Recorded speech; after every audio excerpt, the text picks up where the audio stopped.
There comes a moment in life when someone's behavior tries to pull you out of yourself. A harsh tone, a guilt-filled message, a sudden mood shift designed to control your reaction. You feel your energy drop, your clarity fade, and your emotions pulled into a place you did not choose. Almost everyone has faced a toxic person like this. Someone who wants your attention, your reactions, or your emotional surrender. But the ancient Stoics walked through life untouched by such people. They stayed calm when others lost control. They remained grounded when others tried to shake them. They refused to let anyone dictate their inner world. Imagine if you could walk through the world with that same inner freedom. Uncontrolled, unshaken, untouched. In 2025, dealing with toxic people has become a part of daily life. They exist at work, in friendships, in families, and online. Some are loud and aggressive. Some are quiet but manipulative. Some pretend to be caring while slowly draining your energy. The modern world makes all of this worse. People are overwhelmed, stressed, and distracted. Anxiety has become constant background noise. Burnout isn't rare anymore, it's normal. Everyone is carrying something heavy, and emotional patience is running out. Phones magnify the problem. A single message can ruin an entire day.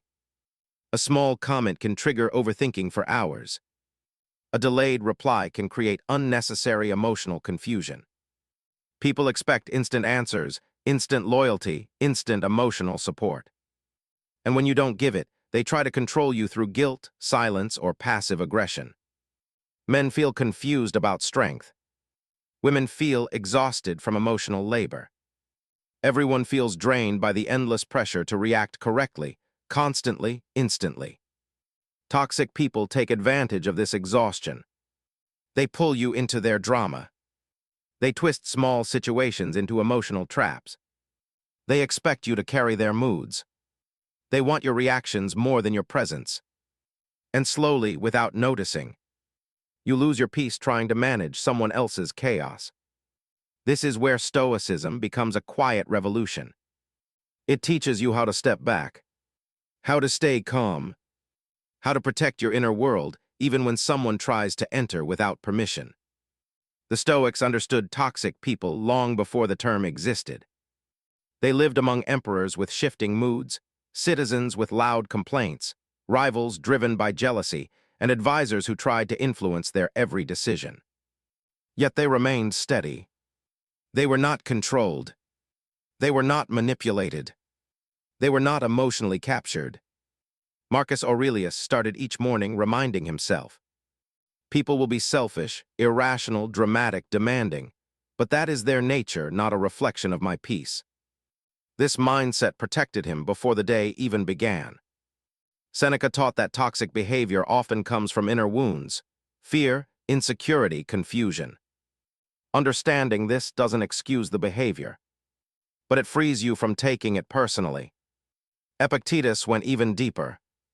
He believed toxic people control you only through one doorway: your reaction. Here is the core Stoic principle. They can provoke you, but only you decide whether you absorb it. To understand this, imagine your mind as a clear glass of water. When someone shakes the table, the water ripples. But the shaking is external. The stillness or the disturbance belongs to you. Stoicism teaches the rule of inner autonomy. Your thoughts are yours. Your emotions are yours. Your meaning-making is yours. No one gets to enter your inner world unless you open the door. Zeno and Musonius Rufus believed that freedom is not physical. It is emotional. A free person is one who cannot be dominated by someone else's anger, pressure, or manipulation. Marcus Aurelius said, if someone can disturb your peace, ask yourself why you gave them that power.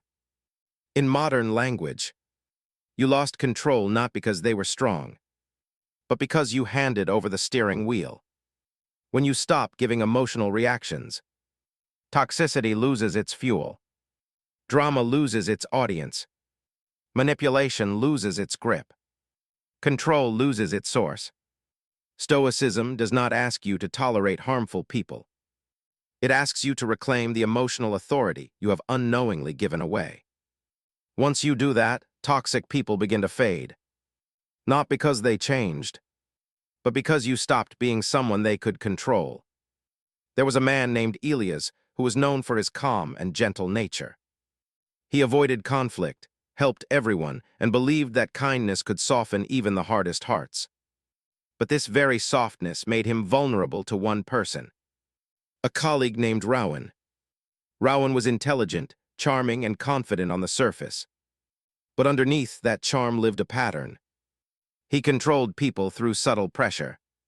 He knew exactly when to flatter, when to criticize, when to use silence, and when to shift blame. And Elias became his easiest target. At first, Elias didn't notice. He thought Rowan's small comments were harmless. He thought the guilt-filled words were misunderstandings. He thought the emotional pressure was just stress from work. But slowly, Rowan's behavior began shaping Elias' days. Elias started second-guessing his ideas, apologizing too quickly, staying late to avoid Rowan's irritation. One evening, after Rowan publicly blamed Elias for a mistake he didn't make, Elias went home carrying a deep heaviness. Not anger, but confusion. Why did he feel so small around someone who wasn't even shouting? Why did Rowan's opinion matter so much? Why did his inner peace depend on someone else's mood? Late that night, Elias remembered something he once read from Marcus Aurelius. You suffer because you allow your mind to be pulled by another's thoughts. The words hit him with clarity. He realized Rowan had never controlled him. He had reacted into Rowan's control. He had given Rowan emotional authority without noticing. The next day, something changed. Rowan tried his usual tactic, a half-compliment wrapped in a subtle insult. But Elias didn't defend himself. He didn't shrink. He didn't try to explain. He simply responded calmly. I'll consider your point, but the final decision is mine. Rowan paused, confused, almost startled. There was no emotional opening. No guilt to manipulate. No reaction to feed on. Over the next few days, Elias continued this quiet strength. When Rowan used silence to pressure him, Elias stayed comfortable in the silence. When Rowan tried to shift blame, Elias didn't accept it. When Rowan attempted to provoke him, Elias remained steady.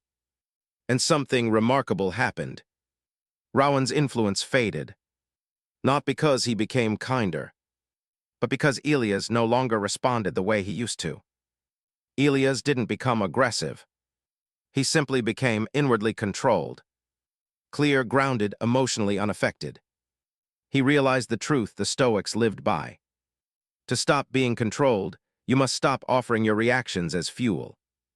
And for the first time in years, Elias felt free. Not from Rowan, but from the version of himself that once surrendered control without knowing it. Stoics didn't avoid toxic people. They simply refused to be controlled by them.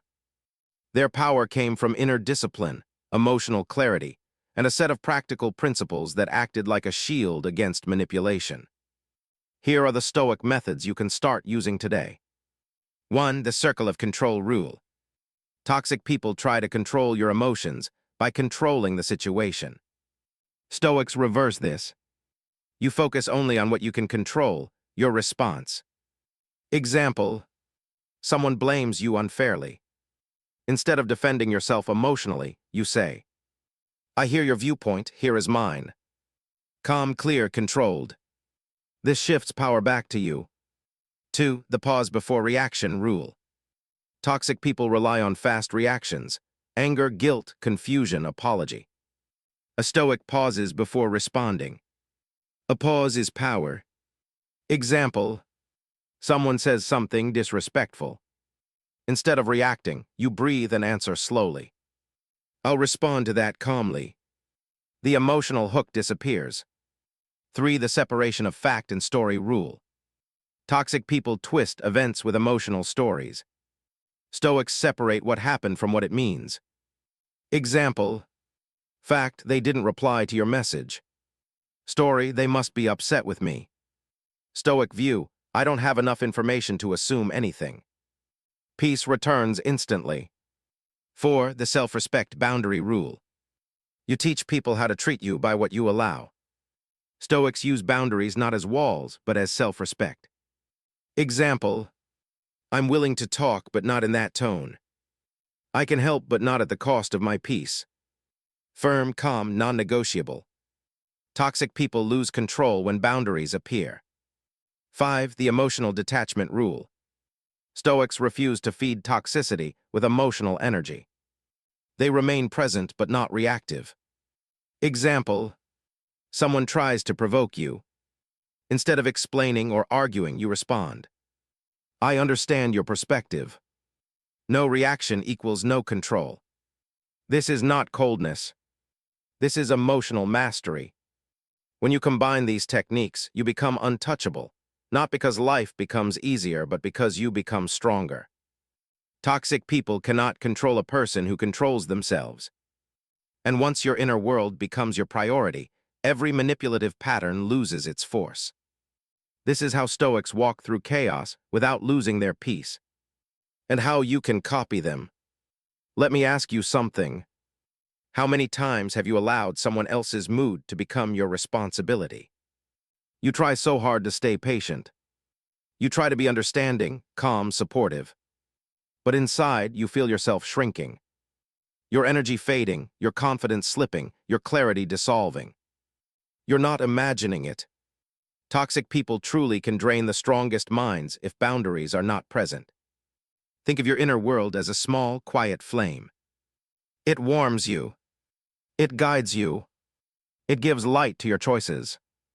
But when you let the wrong people too close, they smother that flame with their confusion, their pressure, their emotional weight. Your flame deserves protection. Your peace deserves priority. Your mind deserves respect. And you are allowed to step back.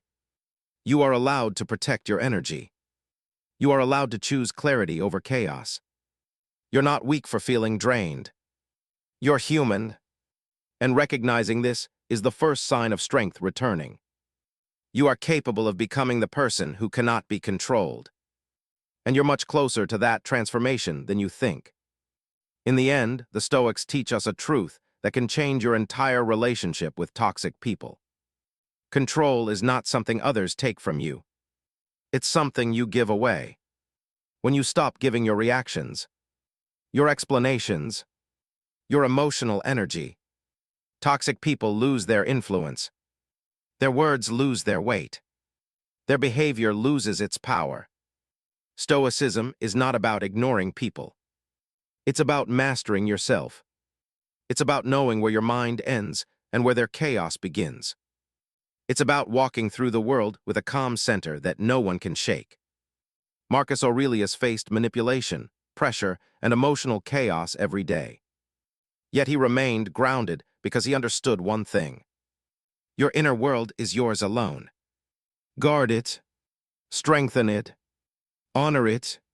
Walk forward with that truth. Walk forward with quiet strength. Walk forward with the calm of someone who has reclaimed their power. Because once you become the master of your inner world, no toxic person can ever control you again.